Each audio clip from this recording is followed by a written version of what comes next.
Olá pessoal, vou falar aqui um pouquinho sobre essa questão do Porta dos Fundos, né? Um pouco atrasado, muita gente já falou, já foi dito aí muita coisa foi dita e o que tinha que ter sido falado foi falado de certa forma.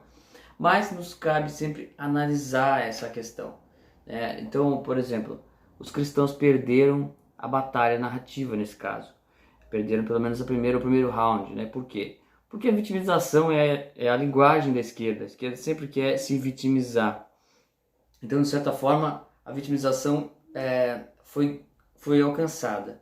Né? Foi feito um processo contra a exibição do filme do Porta dos Fundos e era exatamente isso que eles queriam.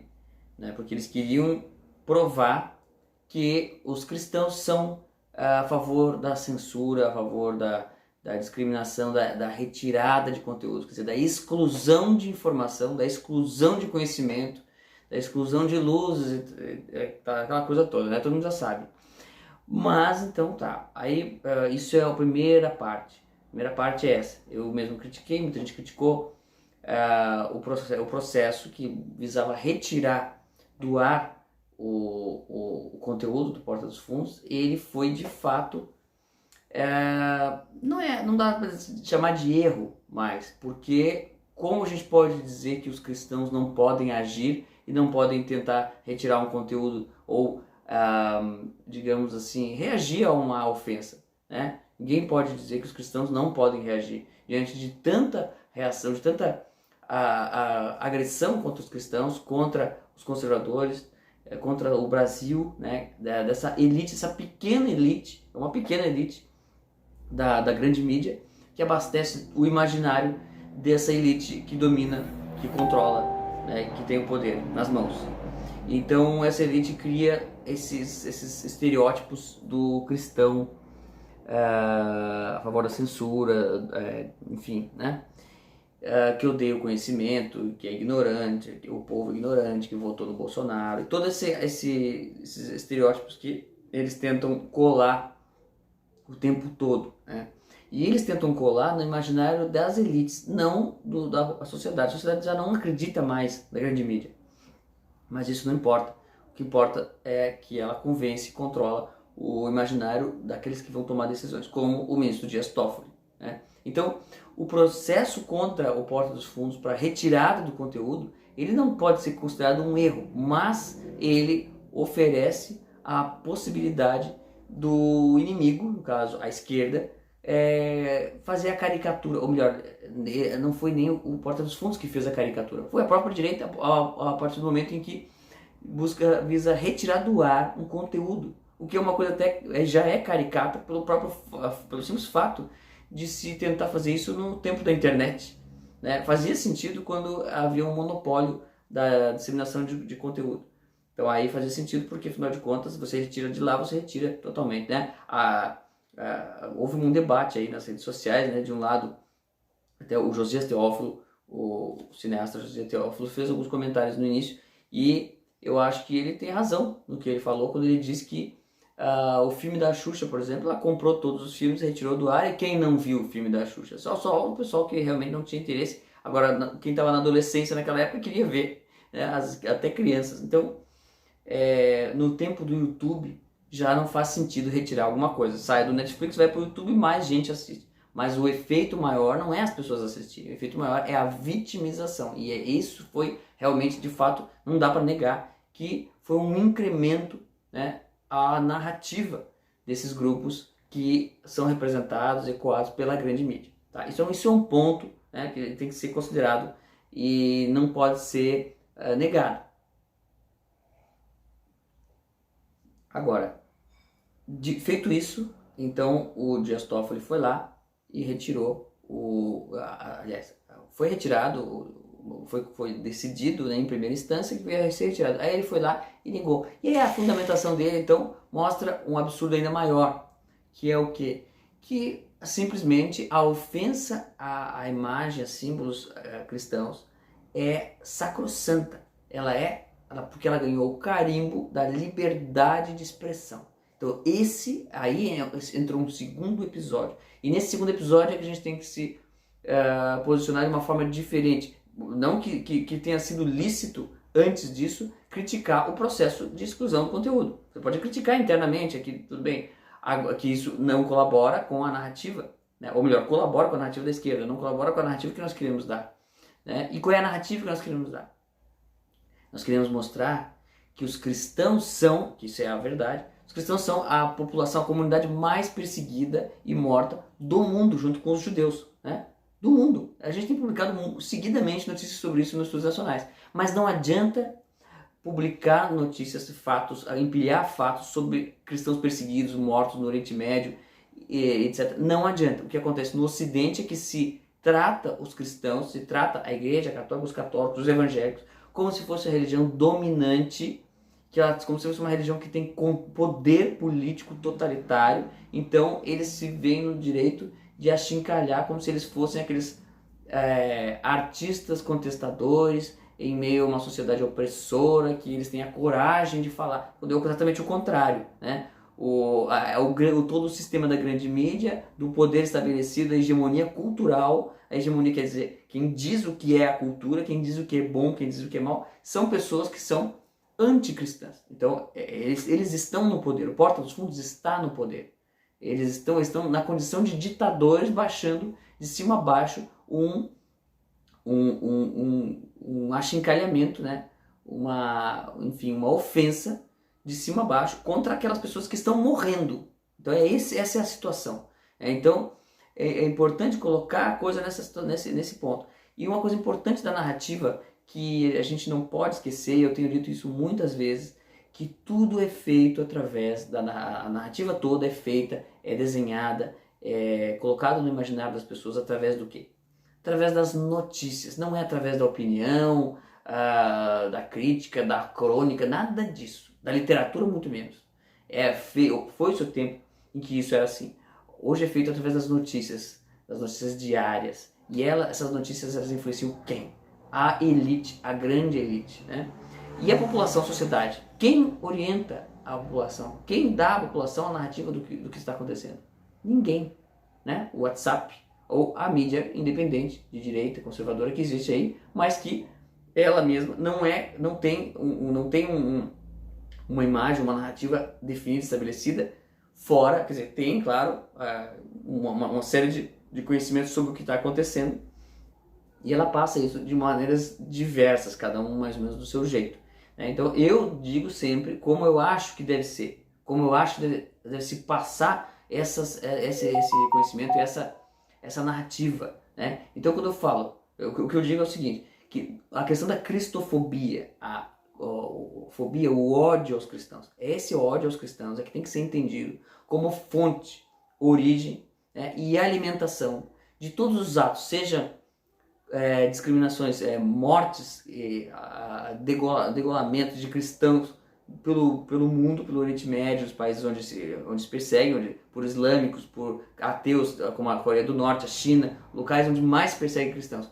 Essa cristofobia, ela é fruto do ódio ao cristianismo. E obras como a do Porta dos Fundos também são, assim como decisões como a do Dias Toffoli. Estão todas alinhadas essa palavra-chave, ódio anticristão, ódio aos cristãos, ou cristofobia. Foi assim que se construiu a ideia de homofobia, de LGBTfobia, de transfobia.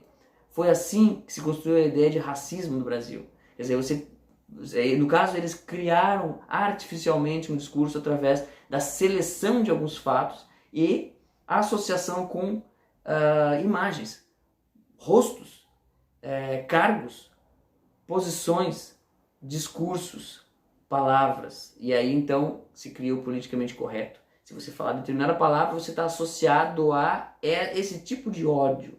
Então, o ódio aos cristãos precisa ser associado a rostos, a discursos, a palavras, a atos diversos, porque senão ele vai continuar sendo um fato da realidade que não é um fato social, um fato jornalístico. Isso é importantíssimo. Então é isso que eu digo que tem que ser feito em relação ao jornalismo independente, né? E não só o jornalismo, a produção independente toda, que deve ser, inclusive agora, com essa liberdade artística dada pelo Dias Toffoli, aproveitada justamente para a construção de obras artísticas, né? Por que alguém não faz um quadro aí do Dias Toffoli beijando o Gregório do Vivier ou o Jorge Soros, por que não? Como fizeram o professor Olavo de Carvalho e o Bolsonaro, né, na revista Piauí. Porque ninguém faz isso. Quer dizer, é preciso fazer. Ah, mas podemos ser processados, afinal de contas, é o STF.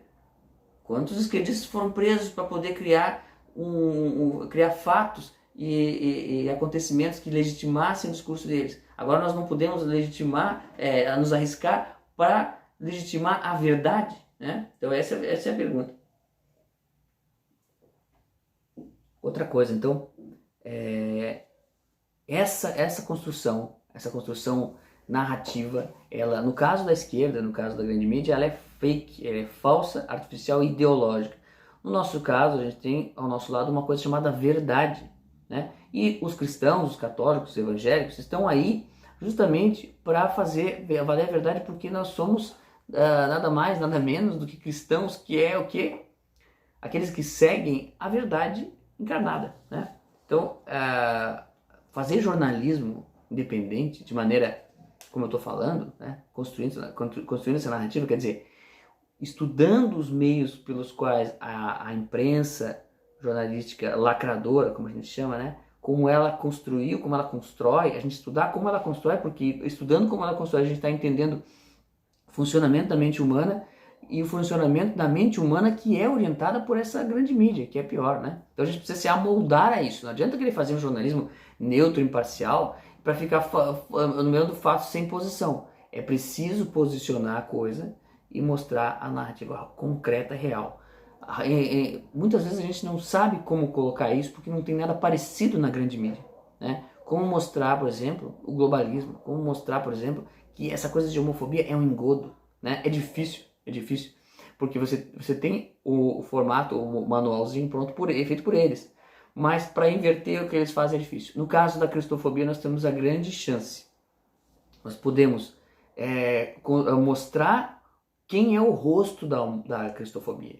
E quem é o rosto da cristofobia? No caso agora, o ministro Dias Toffoli, né? Quem mais é o rosto da cristofobia? Os palhaços do Porta dos Fundos, né? Que fazem humor de quê? De quem está sendo morto. Então, por um lado, existe uma demonização necessária porque as pessoas próprias se demonizam, mas a imagem delas não é associada ao demônio, né? E existe aliás, se travestem de anjos, né? Através do humor, da leveza do humor. E, por outro lado, tem o Dias Toffoli, que esse pode ser demonizado também, como cúmplice da morte de milhões de cristãos. Mas, dada a liberdade que ele concedeu, o precedente que ele abriu em relação à liberdade de expressão, eu acho que ele tem liberdade artística, mais ainda, eu acho que ele tem que ser associado a outro tipo de imagens, né? Como a gente tem visto por aí, né?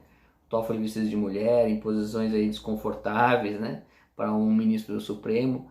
E vamos ver como é que vai ser. É claro, a gente sabe que a grande mídia vai encaixar todas essas reações com o discurso de ódio dos conservadores, o discurso de ódio dos cristãos, etc, etc.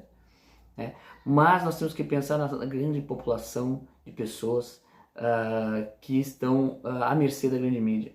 E essas pessoas precisam ser orientadas por outro tipo de mídia, e então é preciso criar uma outra mídia mainstream alternativa, independente. Mas para isso eu preciso saber fazer parecido, saber falar a mesma língua, né? Eu digo para as pessoas sempre, leiam as notícias, entendam o que eles estão fazendo ali, entendam as jogadas semânticas que eles estão fazendo. Nós precisamos tentar traduzir essas jogadas semânticas, esses estratagemas, e transformar eles em métodos de falar a verdade. É possível, é fácil. Tem gente que tem mais facilidade, outros menos. Mas faz tempo que eu estou estudando essas formas, né, e descobri várias delas já, e é por isso que eu estou dando o curso online de jornalismo, né. Falando nisso, aliás, antes de falar do curso online de jornalismo, eu queria falar uma coisa, né? Sobre cristofobia, a editora Estudos Nacionais está um financiamento coletivo para lançar o livro chamado Cristofobia, a perseguição aos cristãos no século XXI, do Luiz Antequera, autor espanhol, tá? Tem um outro livro que é um título muito parecido, mas não é esse, viu? É o título que a gente está trazendo, a gente traduziu. É de um jornalista espanhol que ele tem um programa de rádio, ele estuda o assunto há muito tempo, e ele analisa de maneira quase científica o assunto da cristofobia. E se a gente quiser saber construir, saber mostrar toda essa narrativa que está acontecendo, esse levante contra os cristãos, anticristão, no mundo inteiro, a gente precisa entender como que ele funciona. E esse livro explica como ele funciona. Porque o que eu tenho sugerido para todos é que colecionem fatos de mortes de cristãos pelo mundo e noticiem isso à exaustão, sempre relacionando com Dias Toffoli, com a Porta dos Fundos e todo mundo que está falando, que está endossando esse discurso inteiro, certo? Então, o que eu quis dizer aqui é que a questão do Porta dos Fundos, do processo que tentou calar o Porta dos Fundos, ele tem os seus limites. Ele teve os seus limites ali. Ele poderia ter sido diferente. Poderia ter, na minha opinião, eu já falei ali num vídeo anterior, que bastaria um processo, uma indenização altíssima. Quer dizer, não tiraria do ar, eles não iam poder dizer que estão sendo censurados, não, eles iam perder essa possibilidade de discurso, mas eles iam ser pegos no bolso e eles iam começar outros grupos que estivessem pensando em fazer a mesma coisa, iam ver, não vale a pena achincalhar cristãos porque eles processam e a gente perde dinheiro. Então isso sim, isso é necessário fazer, isso é importantíssimo fazer. Agora, tirar o conteúdo foi só para ganhar o discurso. E ganharam o discurso. Ganharam o discurso, foi pro Toffoli, foi pro Supremo, e no Supremo então ganhou a grande libertação do Supremo Tribunal Federal, do Dias Toffoli, né? A sorte que a gente tem ao nosso lado é o que a gente tem que se agarrar agora e usar, que é o fato de que o STF está com a credibilidade no chão, no lixo, e a imagem do Dias Toffoli a gente precisa associar à morte de cristãos pelo mundo e de judeus que estão juntos. Então, são as duas comunidades mais perseguidas do mundo, né? Então, talvez o Dias Toffoli não fizesse a mesma coisa, não desse a mesma decisão se fosse contra os judeus, porque tem o nazismo, né? Mas nós temos a cristofobia de hoje em dia. Se a gente não fizer notícia sobre isso, vai passar batido, vai ser um holocausto contra os cristãos que vai passar batido. Se os judeus tivessem ficado quietos na época, também o holocausto aos judeus também teria passado batido, talvez, né? E hoje estariam falando mal, e hoje é proibido falar mal dessa maneira, né? Negar o holocausto, por exemplo, porque quem nega o holocausto é porque está tentando fazer outro, está dizendo que não houve porque pode haver. E é assim que se faz também contra os cristãos, né? Tentando negar, colocar para baixo do tapete que eles estão sendo perseguidos. Então isso não é verdade. Eles estão sendo perseguidos e mortos, degolados, enforcados, de todas as formas. Tem notícias aí, um monte, né, de que isso está acontecendo. Então, entre lá no site Portas Abertas, né, que tem uma série de informações que eles monitoram isso. Então é uma coisa assim bizarra, é um holocausto que está acontecendo, e essa gente acha que pode fazer esse tipo de coisa. Agora, um outro assunto também, né? Voltando aí, então, falando sobre o curso online de jornalismo. Não dá mais para se inscrever, acabou as inscrições, quem fez, né? Quem não fez, espere agora a próxima oportunidade. Mas essa semana eu estou oferecendo aí um curso, uma aula grátis, uma aula extra sobre o uso de fontes no jornalismo. O uso de fontes, as fontes no jornalismo, elas são tanto para os repórteres que quer escrever, quanto para quem quer simplesmente se informar e saber em quem confiar, né? Então essa é a pergunta que eu tento responder de diversas formas e orientar nessa aula. Uma aula grande aí, em que eu falo sobre as categorias das fontes jornalísticas, né? Porque afinal de contas a pergunta que a gente tenta responder é em quem confiar, né? Tanto para quem quer escrever, buscar informação, para ter credibilidade, quanto para quem quer ler e se informar sobre o que está acontecendo, né? Então, nesse vídeo, na descrição do vídeo, tem um link através do qual você pode entrar, acessar o grupo do WhatsApp. Nesse grupo do WhatsApp eu vou sempre colocar coisas, e essa semana eu vou colocar o link para a inscrição, que vai abrir ali por um tempo curto, e você faz a inscrição antes que feche as portas, tá bom? E não vai perder mais uma vez essa oportunidade que eu fiz do curso lá. Muita gente perdeu, mas muita gente fez. E também está a descrição ali também para quem quiser colaborar com o lançamento desse livro, Cristofobia, para ser trazido ao Brasil, porque a gente precisa realmente juntar esforços para isso tudo, certo? Então é isso. E até mais. Abraço.